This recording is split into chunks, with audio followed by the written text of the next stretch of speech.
Dia tonga soa ato amin'ny fandaharana Jeanne Forêt Santé aty Canada indray ianao.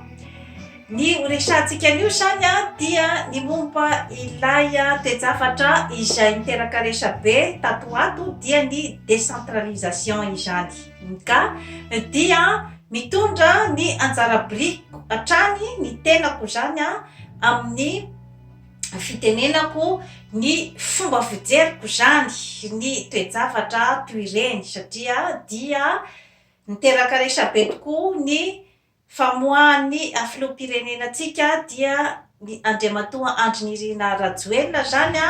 ny heviny ny amin'ny hoe itiavany androso zany amin'ny décentralisation ary dia ny famohanana ny Sénat. Tsara marihana fa ny tenako izay mitondra ny fomba fijery dia sanatria akory tsy mitady tombontsoa na mitady toerana amin'ny fandraisako anjara amin'ny karazana hevitra toy itony fa dia ny fitiavan-tanindrazana no mitondra ny tenako ary tsy mitady mihitsy ny zany hoe hanao politika zany any Madagasikara fa zany hoe ny fitiavan-tanindrazana no mitondra ahy. Mpandraharaha sady dokotera no asako aty Amerika Avaratra ka izay no talentany menjanahary ahy ka tsy afaka mihitsy aho zany ny andeha hanao zavatra hafa akoatran'ny izay hoe talenta efa nomena izay ary dia manana ny entreprise ko aho izay mandeha tsara aty Amerika Avaratra ka tsy mieritreritra mihitsy zany hoe toerana politika satria mety misy mieritreritra ka mpazavatra ohatran'izany tsy atopoko. Fitiavana dia fitiavana no atolotro eto ka ny momba ny décentralisation izany no horesahako eto. Tsara marihana fa ny décentralisation dia tsy midika velively araky ny filazan'ny sasany zany dia ny hoe fampizarana ny malagasy tsy atopoko. Au contraire ny décentralisation no ampitambatra ny malagasy ka ny hevitro momba ny zavatra toy izany zany no ho teneniko anareo eto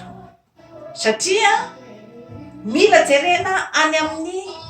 fakany ny zavatra rehetrarehetra, ny olana rehetrarehetra izay misy satria tsy tafavoaka eto mihitsy isika raha ohatra ka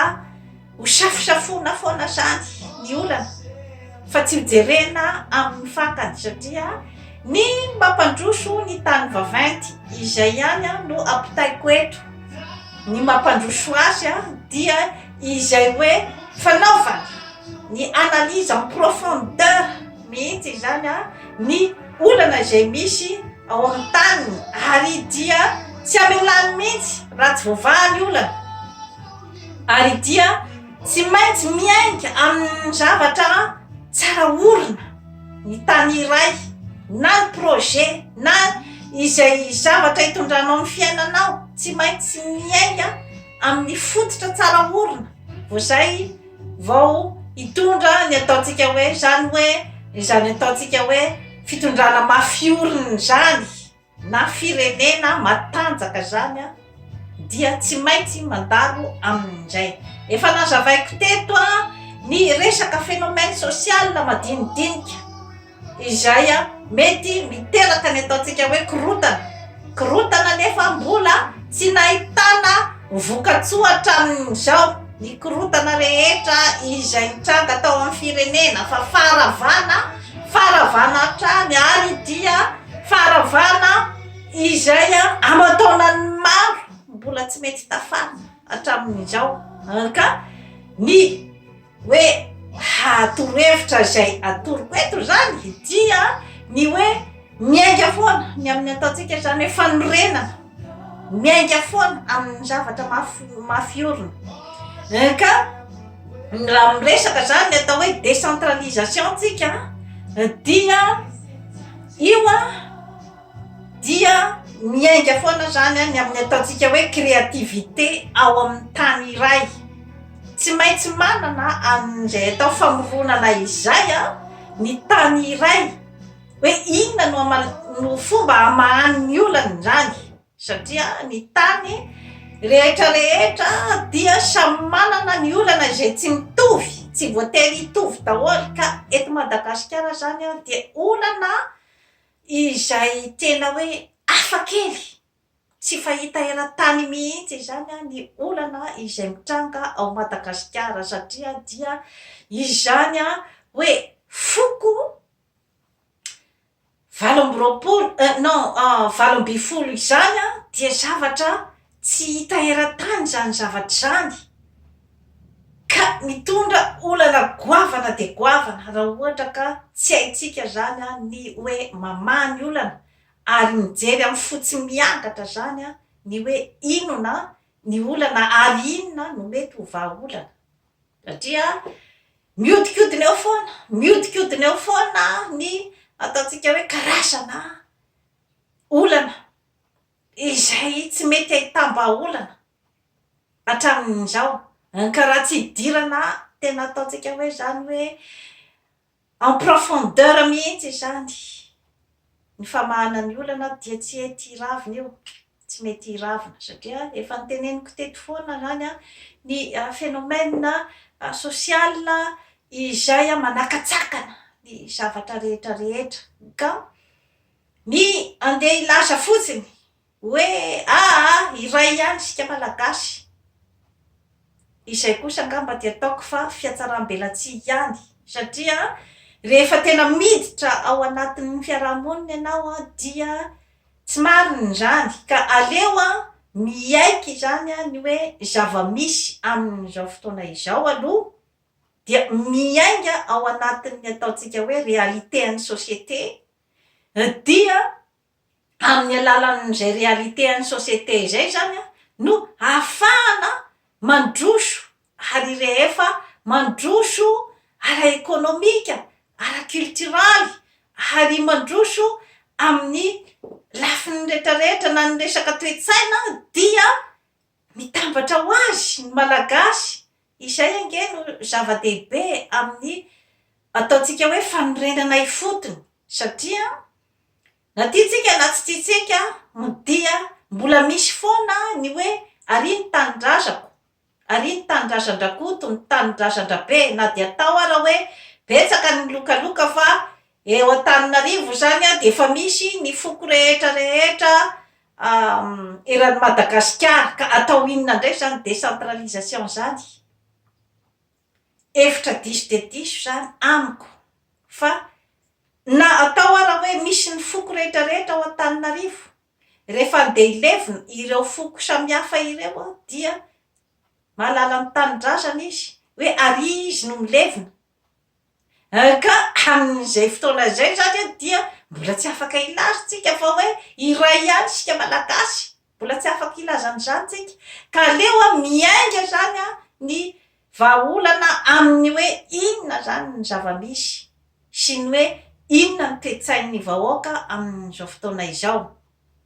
dia izay hoe mbola samy zany natao ataontsika hoe zany na resaka fanambadiana hatramin'izao mbola misy foana zany ny hoe foko tsy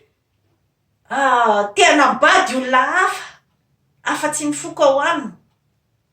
mbola misy zany zavatra zany. Nefa maro ihany koa nefany ny hoe olona samy hafa foko no mifanambady amin'izao fotoana zao, kanefa tsy azotsika tsinitsiniavina koa nefany ny hoe mbola fitazoman'ny foko tsirairay ny fombany. Ka izay zavatra zay zany no mila jerena akaiky. Ka amiko zany dia ny décentralisation effective no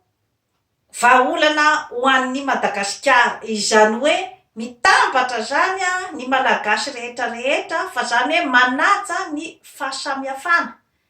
Izay zany no créativité avy amin'ny malagasy,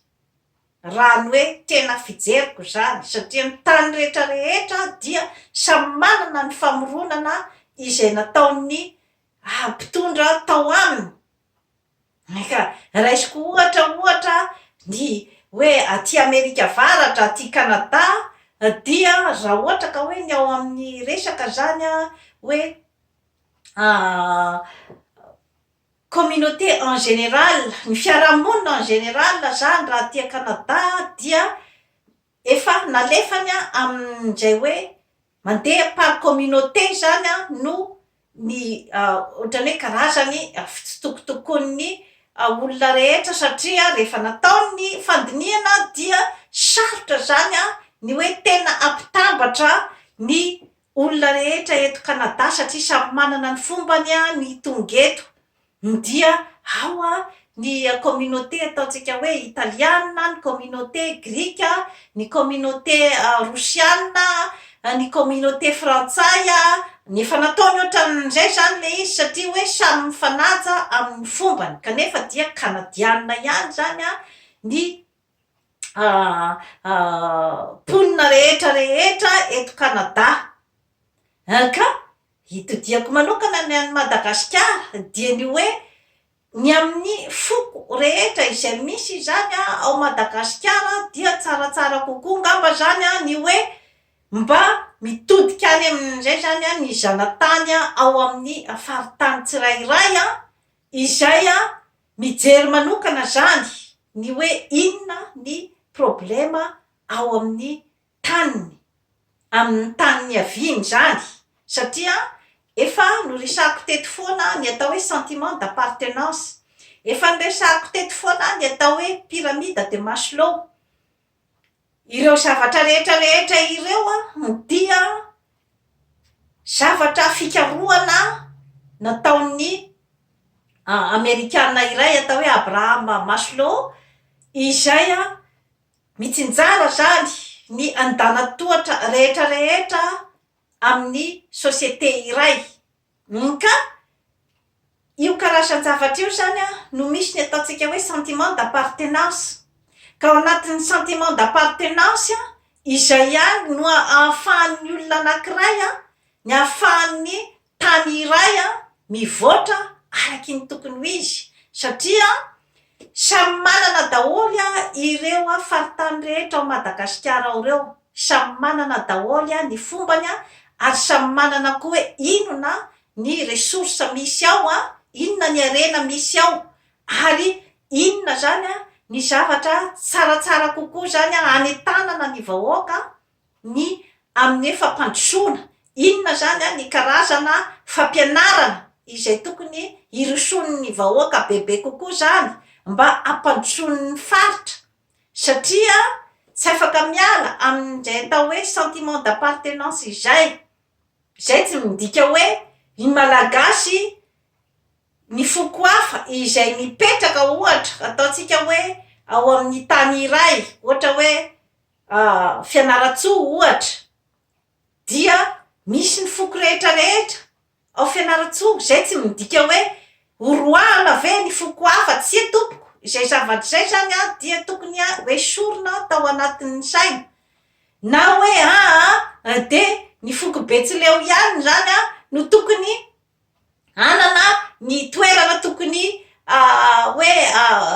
ananany ao amin'ny faritany Betsileo tsy izay mihitsy ny fandehan'ny ny hoe décentralisation zany tsy any mihitsy fa hoe mba misy kokoa zany an'ilay ataontsika hoe zany hoe ny fikaonan-dohan'ny olona avy ao amin'ny faritra io mba anatsara bebe kokoa zany ny faritany mba anatsara ny fiaviny satria rehefa manana zany ny ataontsika hoe ny budget rehetrarehetra izay mitovy any amin'ny faritra rehetrarehetra dia amin'izay fotoana zay dia isy bebe kokoa ny ezaka zany ny ezaka izay avy amin'ny ataontsika hoe sentiment d'appartenance io avy amin'ny ataontsika hoe fitiavana ny tanindrazana amin'ny olona izay avy ao amin'ny tany ary misy kokoa ny ataontsika hoe motivation ny hoe inona ny vokatra andrasana satria rehefa tsy de tena mazava loatra ny motivation rehetrarehetra mantsy zany amin'ny hoe fampandrosoana sy ny hoe aiza inona marina ny tena tanjona amin'ny fampandrosoana dia izay lay hoe tsy fantatra tsony hoe aiza inona marina aiza ny nalehan'ny vola tsisy tsony ny contrôle ny zavabita tsisy tsony ny karazana fierté hoe ity ny zavabita atao amin'ny faritra misy ahy ka resaka ohatraohatran'izay zany ary ny olona ao amin'ny faritra misy azy ihany no mahafantatra hoe inona ny tena zavatra ilain'ny mponina ao aminy zava-dehibe zany ny hoe fahafantarana zavatra ohatran'izany moa ve ny any amin'ny ataontsika zao hoe ny mponina any anosy be ohatra dia hoterenao daholo ve ny olona ao hianatra any amin'ny université jusqu'any amin'ny ataontsika hoe baka kanefa hoe tsy izay akory ny zavatra hoe tena tadiavon'ny olona ao zany satria miroborobo ny resaka tourisme zao any anosy be miroborobo ny resaka ohatrany hoe ny fambolena nyreny hoe vanila ny ilangilanga sy ny sisa dia tsaratsara kama hoe hofanina zany ny olona ao ny mba andeha amin'izany ataontsika hoe tourisme potentiel avolenta izany zany akory tsy mandrara ny hoe mba fampirisiana ny olona hianatra na mba ataontsika hoe zany hoe mba jusque amin'ny école ny hoe mba jusque amin'ny troisième na ohatraohatran'izay zany mba ahafahan'ilay olona ao zany mba ataontsika hoe manana ny potentiel ambonimbony kokoa ahafahany mivoatra ka resaka ohatraohatran'izay zany ny zanatany ao ihany no tena hanana n'izay atao hoe sentiment ampandroso ny tanin'izay zavatra naturel nge zany zavatra rehetrarehetra izany ary mba hialana koa zany amin'ny hoe fifanomezantsiny misy mipetraka zany ao amin'ny foko samihafa ao Madagasikara no hoe maninona ny foko ao Antananarivo ny merina ohatra no mandroso bebe kokoa raha ohatra ka hoe amin'ny foko any amin'ny faritra zany dia efa nilazaiko teto ihany koa ny resaka momba n'izay zavatra zay ka tsaratsara zany ny hoe mba aparitaka zany ny budget atao mitovy daholo izany ny budget any amin'ny faritra rehetrarehetra amin'izay misy koa zany ny ataontsika hoe sens de responsabilité izay apetraka amin'ny olona any amin'ny faritra satria rehefa tsy manana ny ataontsika hoe zany hoe responsabilité amin'ny faritra misy azy izy dia zay nge le hoe mifanometsiny foana mifandefa foana ny bouc émissaire ny hoe raha anona ny responsable an'izao fahatrana izao ny ao Antananarivo ny responsable an'izao de zay nge ny mahatonga n'ilay hoe adiboko sy ny hoe fikorontanana amin'ny fiarahamonina satria rehefa tsy mitovy ny zany ny tombontsoa rehetra ka amin'izay fotoana zay dia tsy misy intsony afaka anometsiny andrakotona rabe ny amin'ny hoe tsy fandrosony fa satria efa nomena azy daholo zany ny fitaovana rehetrarehetra sy ny ato rehetrarehetra dia amin'izay fotoana zay dia mba hikaondoha bebe kokoa ngamba zany ny olona rehetra avy any amin'ny faritra ny hoe ahoana ny ampandrosony ny faritra ka rehefa hoe samy mandroso rehefa hoe samy manan-karena ny faritra rehetrarehetra dia ataoko fa iompina ny malagasy rehetrarehetra satria rehefa samy metimety angamba ny fiainan'ny tsirairay de tsy misy tsony ny hoe hifanometsiny tsy misy tsony ny hoe andeha hifampitora-bato satria mantsy ilay hoe lonilony madinidinika ireny foana nge no miteraka zava-doza amin'ny fiainam-pirenena ka eo ihany koa ny mahatonga ny lonilony ihany koa dia tsy atolaka any amin'ny vahoaka ihany fotsiny fa ao amin'ny fitondrana ihany koa satria rehefa misy ny atao fiangarana rehefa misy ny atao hoe fitondrana tsy mitovy tantana ny olona rehetra ao amin'ny firenena entinao dia mazava ho azy fa hiteraka lonilony amin'ny firenena amin'ny vahoaka izay entinao zany zavatra rehetrarehetra izany ka dia amiko dia efa karazana finiavana hanao zavatra goavana de goavana zany ireny ataontsika fanapahan-kevitry ny filoham-pirenenatsika dia ny dia andriamatoa Andrinirina Rajoelina zany efa finiavana iroso amin'ny ataontsika hoe tsaratsara kokoa zany ireny décision raisiny reny kanefa moa zany amin'ny hoe toetra mahamalagasy angamba zany ny amin'ny hoe tsy maintsy tokony ifampidiniana ny zavatra rehetrarehetra tsy maintsy tokony mandeha amin'ny moramora kanefa tadidio fa efa situation d'urgence no mipetraka amin'izao fotoana zao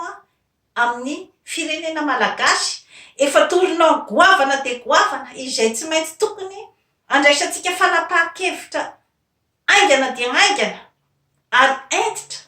izao fotoana rehetrarehetra izao ka amiko angambany dia natao ara hoe tsy amin'izao fotoana izao ny andeha izorana amin'izany décentralisation izany dia ataoko angamba fa tsara de tsara ny idiniana azy andiniana azy aingana de aingana fa tsy atao hoe resaka ambony latabatra izay tsy mety hovova mandritry ny 4 taona mandritry ny androm-piainana ray manontolo ho dia andeha mahazavatra izay tsy hitakory aiza ny hoe valin'ny fikaonan-doha ka ireny fihetsiky ny filoham-pirenena ireny dia fihetsika tena mendrim-piderahana satria ny azy zany tonga de en action izy zany amin'ny hoe décision izay raisiny zany kanefa moa zany dia eo ihany lay ataontsika hoe zany hoe marimaritra iraisana angamba zany mbola tsy zatra ny hoe atao hoe TGV angamba zany ny ao Madagasikara fa mbola lay rythme moramora amin'ny sarety ka izay zavatra izay zany no hoe tsara zany hoe ataontsika hoe zany hoe atao zay ampifandrindra ny TGV sy ny sarety satria raha ny hoe situation d'urgence dia mila ihany an'izay hoe TGV zay ny hoe mahay mandray décision aingana dia aingana tsisy afan'ny fitsaboana ihany koa io ny amin'ny hoe raha ohatra ve misy olona ataontsika hoe tapaka ohatra ny tongony dia hoe misy olona zany tonga de mba mandray initiative zany izy ny amin'ny hoe tsaratsara kokoa zany hoe alohan'ny hitondrana an'ity olona ty any an-hôpitaly dia asina karazana tel dia zay mba fatapatany eo zany hoe zay fitaovana hitany eo ahafahany mimobiliser ny tongotry lay olona tapaka andehanany any an-hôpitaly mba tsy ampihetsiketsika ny tongotry ny olona tapaka io dia hiteny ve ny dokotera rehefa avy any hoe inona koa ianao tsy dokotera ny mba manisinisy an'itony zavatra rehetrarehetra tony mila jerena akaiky ny zavatra ohatraohatran'izay de rehefa avy eo ny dokotera zany no andeha hijery ny hoe inona marina tena tapaka amin'ity olona ty dia alasa izy andeha anao ny opération sy ny sisa sy ny fitsaboana rehetra manaraka eny ihany zany ka ny resaka ohatraohatran'ireny zany dia ny hoe tokony zany sika mba hoe mijery akaiky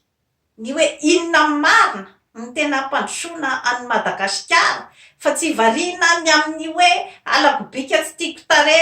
rehefa misy olona anankiray tsy tiatiana zany dia hoe rehefa zay décision raisin'iny olona iny de tsy maintsy lavina daholy nefa zay kosa nefa tsy mandrara ihany koa ny fitsikerana tsy mandrara ihany koa ny ataontsika hoe ny ady hevitra tsy mandrara ny filazana ny fomba fijery izay samihafa kanefa kosa dia tsy tokony ihany zany ny hoe ovariana be loatra amin'ny politicienne tsika fa mila zany mandroso bebe kokoa zany amin'ny izay aso ny vahoaka satria ny vahoaka 70 isan-jato izany dia ao anatin'ny fahatrana ka ireo zany aloha no tsara de tsara no hoe hijerevana azy aingana de aingana hoe inona no zavatra projet izay ahafahana zany manala an'ireo olona ireo zany aingana de aingana zany ao anatin'ny fahatrana mangitsokitsoka ka izany aloha tsy hoe ho vita ao anatin'ny zato andro zany zavatra zany fa rehefa mba hita kosa hoe ny mpitondra mba efa manana finiavana zany izy ny roso bebe kokoa dia ataoko angamba fa ny hoe mba manohana azy zany amin'ny manome hery azy zay angamba sy ny hoe manoro hevitra izay angamba ny tsaratsara kokoa satria raha ohatra mantsy izany hoe hiditra foana zany tsika amin'ilay hoe fandravana dia hitatsika ihany fa zavatra aman-taonany maro ny fanarenana n'izany hoe atao hoe firenena rava zany aman-taonany maro dia maro ary dia ny zavatra tokony ho jerevantsika de ny hoe tokony hiarakysika isika malagasy rehetra ny hoe ahoana ny fomba hiatrena ny firenena vaventy satria ao anatin'ny firaisan-kina ihany no ahafahanao miatrika ny firenena vaventy ny amin'ny hoe résultat gagnant zany rehefa hoe misy ny fiaraha-miasa satria ao anatin'ny tournant sika izay hoe isafidy ve ny fiandrianam-pirenena malagasy sa ilavolefina ohatrany ataontsika hoe ny indien d'Amerika ty hoe rehefa tonga ny européane izay te ambaby ny Amerika dia natolany amin'ny toerana anankiray any amin'ny réserve ny tompotany rehetra ny indien dia nanao ny infrastructure rehetrarehetra izy ny batira ny États-Unis ka mila mifidy sika hifidy ny fiandrianam-pirenena sa ny hosala amin'ny indien d'Amerika izay natolaka amin'ny toerana iray izay havomaika miamahantra ary dia amin'izao fotoana zao dia azo lazaina ihany hoe mialefy satria milona ao anatin'ny fahatrana milona ao anatin'ny fisotrotoka milona ao anatin'ny ataontsika hoe zany hoe fakivina amin'ny fiainana zany indien d'Amerika zany amin'izao fotoana zao ka entiko ampieritrretana atsika ny hoe mifoaza fa ny hoe adilay politika izay tsy ahitamboka tsony zany amin'izao fotoana zao kampany dia tsy vahaolana intsony fa ny décentralisation izay manome responsabilité ny olona avy any amin'ny faritra mba anatsaratsara kokoa ny faritra ny aviny izay angamba no zava-dehibe ary ny hevitry ny filoham-pirenenantsika de ny hoe tsaratsara angamba zany hoe zaraina ny entana satria ny entan-jaray mora zaka ozy tsika malagasy ka mba moramora kokoa ny asany izany dia ny hoe omeny ny responsabilité any amin'ny faritra tsirairay zany dia amin'izay fotoana zay dia miara-mientana ny malagasy rehetrarehetra fa tsy fanometsiny intsony dia toy izay ndray no azoko natolotra androany momba ny décentralisation tsy atompoko tsy manasaraka mihitsy ny malagasy ny décentralisation fa vao maika mampitambatra satria rehefa samy mety rehefa samy mandroso dia miavana ho azy ny malagasy miavana ho azy ny firenena iray manontolo ka io zany dia ataontsika hoe fanampy fikarohana koa zany izay hoe apetraka amin'ny malagasy, apetraka amin'ny manam-pahaizana malagasy satria samy manana ny manam-pahaizana ny daholy ny faritra rehetrarehetra, samy manana ny olomangany daholy ny any amin'ny faritra rehetrarehetra ka tsaratsara angamba izay hoe mifanome voninahitra izay ao anatin'ny fahasamihafana satria izay ihany no ahafahantsika miala tao anatin'ny fahatrana magitsokitsoka. Dia toy izay sy toy izay indray tompoko lahy sy tompoko vavy no azona tolotra atsika manaova abonnement amin'izany forêt santé aty Canada fa hanatsara ny fiainanao. Bye bye.